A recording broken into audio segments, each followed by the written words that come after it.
The iron gate groans as you push it open, its wet hinges shrieking like an injured animal. Your breath mists the air, though the storm is warm. Rainwater pools in jagged divots along the uneven stone steps leading to the mansion's looming double doors, their black wood spiked with iron studs. The letter in your hand is already damp, and the bold, formal print of the executor's signature at the bottom seems to waver as though alive. Visual. The mansion's sharp gables pierce the sky, framed by skeleton trees trembling in the storm's gale. A single lightning bolt momentarily illuminates ivy creeping like veins across the walls. You pause before the brass knocker, shaped grotesquely into a snarling face. For a moment, the rain feels colder against your skin. It's just metal, you tell yourself, but the face is disconcerting. The eyes too rounded, too human, as if someone carved it from memory. You glance downward, nervously pressing your thumbnail into your palm. A faint crescent mark blossoms into your skin. The journey here wasn't long, and yet you've already played the mantra in your head a dozen times. $2 million if you make it through 48 hours inside. That's all it takes. That's all he said. But who leaves conditions like that in a will? The door yanks open before you can decide if you'll knock, releasing a puff of stale, cloying air. A tall man in a sodden trench coat stands there, his glasses fogged, his face unreadable. "Come in," he says flatly, stepping aside as you shuffle past. Inside, the air is heavier, damp, metallic. A faint hum like distant machinery presses against your ears, or is it wind slipping through the bones of the house? Visual, the chandelier above, each crystal glinting, cracked or dust-blurred as it sways ominously in weak light. Shadows crawl in jagged rolls across the walls.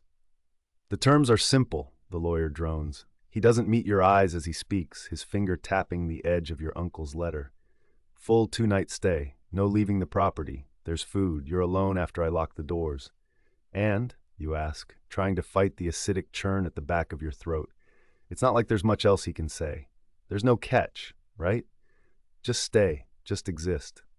And you're free to explore. He smirks faintly, like he'd just confessed some quiet joke. "Though I warn you, none of the others ever managed it." Visual, the lawyer's footsteps retreating toward the door as the faint candlelight behind him stretches his shadow unnaturally high across the wall, distorting his movements. It takes you a moment to process the words. "Others?" you repeat. But the slab of wood slams closed, sealing the lawyer and your only lifeline outside. The sound booms like a nail to a coffin lid. Your skin prickles. How many others, and where are they now? You grip the banister for support, its wooden surface so cold it feels wet. Curious, you wander through the marble entryway, its grandeur eaten away by mildew and time. At last, you turn the corner into a long hall where 2 rows of portraits stretch into dim, flickering nothingness. Visual. The portraits' frames range in size and style, but each face inside bears violent, jagged scratches, obliterating all distinguishing features. Black gouges like claw marks slash across hollow eyes and frozen grins. You recoil. 47 pairs of eyes should have watched you here, but now they're gone. Every portrait ruined. The glass over some frames lies cracked, shards scattered to the floor. Below each face is a polished brass nameplate, tarnished but legible. Near the end of the line you spot it. A length of wallpaper torn away, revealing blood-red writing underneath. Scrawled like a scream, 47 unworthy, 1 remains. Your legs feel disconnected as the room grows heavier, the air almost suffocating in its humid grip. Behind you faintly comes the whisper of scraping fingers on glass. The first thing you notice is the oppressive silence of each room, broken only by your own hesitant footsteps. It's not the absence of sound that unnerves you. It's the way the silence seems to hover, pressing against your ears as if daring you to disturb it.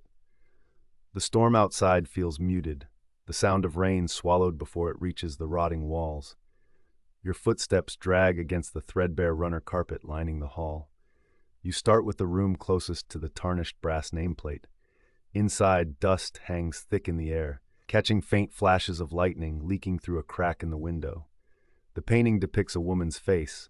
No, a skeletal mask wearing the suggestion of a woman's face, her eyes black pits. A brass plaque below reads, "Genevieve, 1847. You move closer, feeling compelled. The surface of the painting looks wrong, smeared, like the artist never gave it time to dry. As you lean in, your thumbnail digs absently into your palm. A thin, invisible thread of fear twists around your ribs. On a low table beneath the painting sits a disjointed collection, a cracked hand mirror, silver tarnished to black, a comb missing most of its teeth, and a leather-bound journal with the initials GG etched into the spine. You flip open the journal. The handwriting begins elegant, looping in sharp curves, but the sentences descend into scrawls, into chaos. You squint at a page near the end. It watches. Through the mirrors. Through. A ink blot obscures the rest, but next to it you see something that makes your chest seize, an unfinished word, as though abandoned halfway through. Your name, or most of it, hard swallow. Did you imagine it? You blink and shut the journal before you can read any further. The next room is smaller, more sparse, but colder. Your breath frosts faintly as it escapes your lips. A shattered tea set sprawls across the floor as though dashed off a table in fury or fear. The carpet beneath is scorched black, the fibers warped by heat.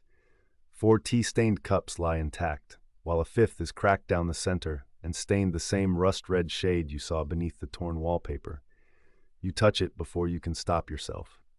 The cup feels wrong, like it belongs somewhere colder, far colder than this house. In a corner, propped against the wall, is an oil canvas framed in gilded gold.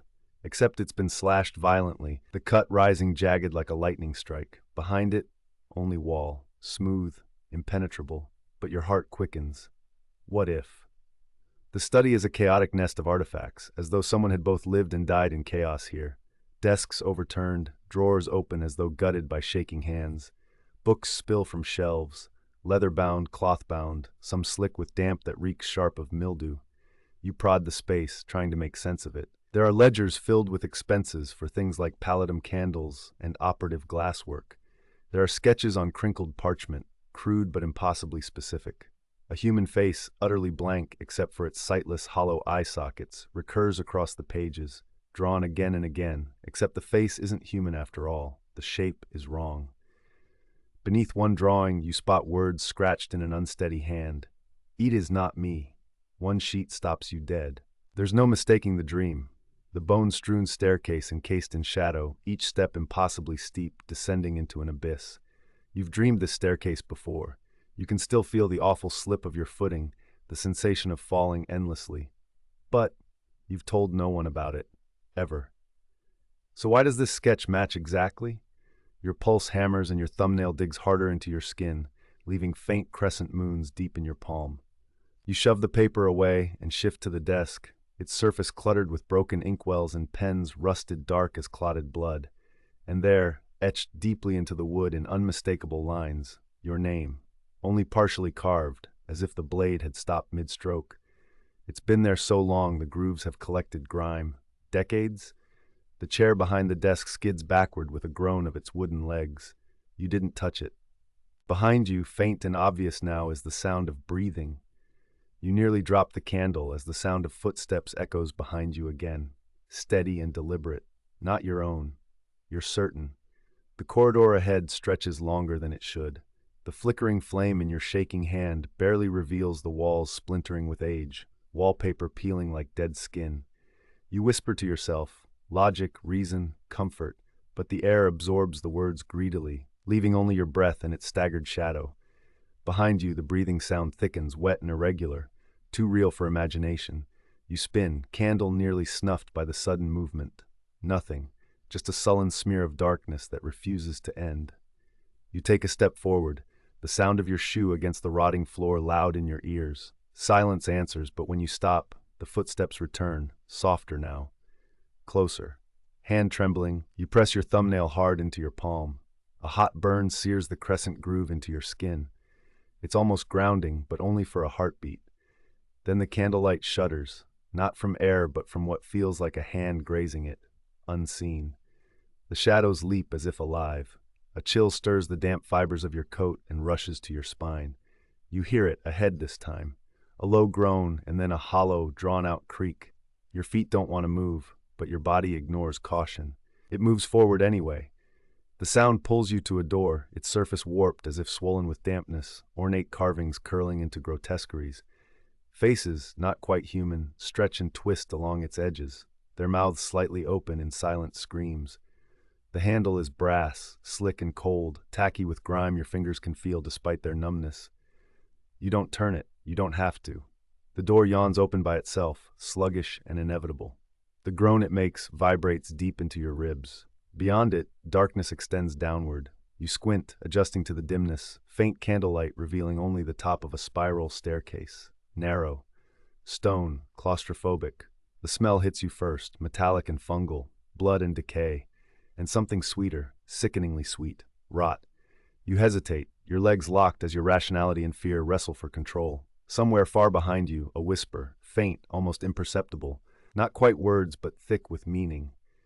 If you heard it again, you'd swear it knew your name.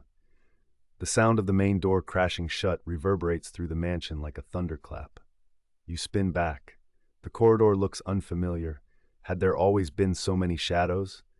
You stumble toward the hall's origin, but the hallway itself stretches. Or maybe it's your perception shattering. Walls seem farther, steps come slower. The doorway to the main hall is gone. You're not thinking clearly. That much you know. The panic buzzing through you leaves little space for logic. Your breaths come out ragged, shallow. You clutch the pocket of your jacket, the tooth of the mansion key biting at your fingertips. Still there, your one connection to something concrete. A chime echoes distantly, resonating like it's rippling through water. It's a clock, unmistakable. But none of the clocks you passed earlier were moving. You checked. It strikes once, again, and again. You lose count. Impossible in its rhythm. Too many chimes or not enough. The room is filled with file cabinets, rows of them, all perfectly aligned, their cherry wood frames pristine compared to the rest of the decaying mansion. The brass handles glint faintly, catching the erratic pulse of the oil lamp in your hand. Each drawer wears a neat paper label, inked in your uncle's deliberate, slanting handwriting. You tug the nearest one open.